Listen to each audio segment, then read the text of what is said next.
আসসালামু আলাইকুম রহমতুল্লাহ।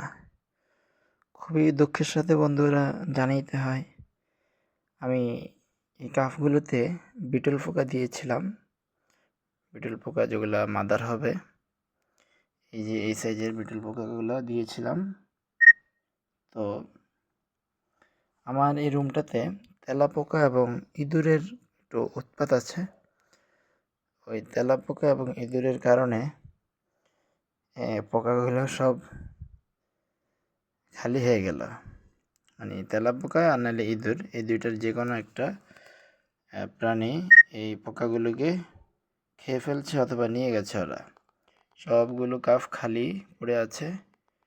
এই মাত্র দুই সম্পূর্ণ এগুলোর পুরোটার ভিতরে মাত্র দুইটা পোকা আছে, আর নাহলে আর একটা কাপেও একটা পোকাও নেই।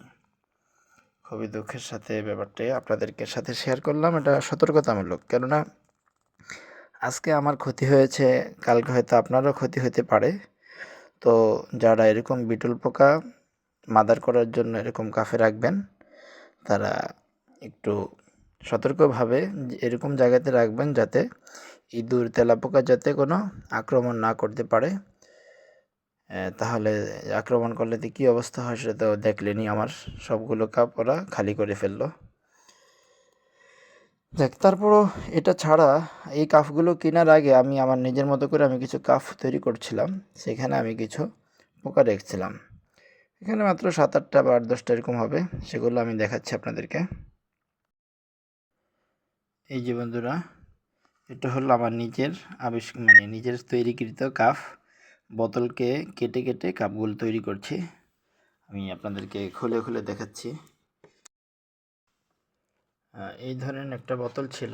বোতলটার এই যে মাছ বরাবর কেটেছি, কেটে উপরের অংশটাকে একটা দিয়ে বানাইছি, উপরের দিয়ে একটা বাটি, আর নিচেরটা দিয়ে আবার আরেকটা বাটি। নিচেরটার ভিতরে একটা পোকা দিয়েছি, উপরেরটার ভিতরেও একটা পোকা দিয়েছি। তো এটার ভিতরের পোকাটা দেখি তো কী অবস্থা। হ্যাঁ, এটা সম্পূর্ণ মাদার হয়ে গেছে। এই যে দেখেন, এই যে পোকাটা মূলত কীরকম ছিল, পোকাটা মূলত এই যে এরকম ছিল। দেখতে পাচ্ছেন আপনারা, পোকাটা মূলত এরকম ছিল, কিন্তু এই যে মাদার যখন হয়ে যায় তখন এরকম অন্যরকম আরেকটা রূপ ধারণ করে শরীরটা। এই যে সম্পূর্ণ এটা মাদার হয়ে গেছে। আমি কিছুক্ষণ পরে এটাকে আমি ওদেরকে কিভাবে রাখতে হয় সেটা আমি দেখাবো আপনাদেরকে। ওদেরকে গমের ভুসিতে রাখতে হয়। এইভাবে বোতলগুলোকে আমি কেটে কেটে এইভাবে বানিয়েছি। আপনারা তো দেখতে পাচ্ছেন, এই যে বোতলগুলো, এই যে এই নিচের অংশ দিয়ে একটা, এই যে পড়ে যায় নাকি, এই নিচের অংশ দিয়ে একটা, উপরের অংশ দিয়ে আবার আরেকটা। এইভাবে এটার ভিতরে যে একটা পোকা রেখেছি, এটা এখনও মাদার হয় নাই, এই যে পোকা এখনও আছে। আর এটার ভিতরেটা কী অবস্থা, এটাও এখনও মাদার হয় নাই, এখনও পোকা অবস্থায় আছে।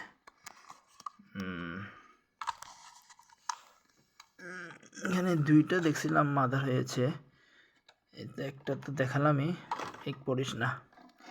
আরেকটা দেখাই, কোথায় যেন নিচে, সম্পূর্ণ নিচে একটা মাদার ছিল। মাদারটা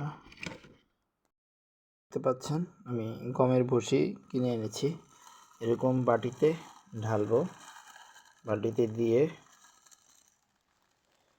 বাটির উপরে আমি যেগুলো মাদার হয়েছে সেগুলোকে দিয়ে দিব। দেখেন, দেখাচ্ছি।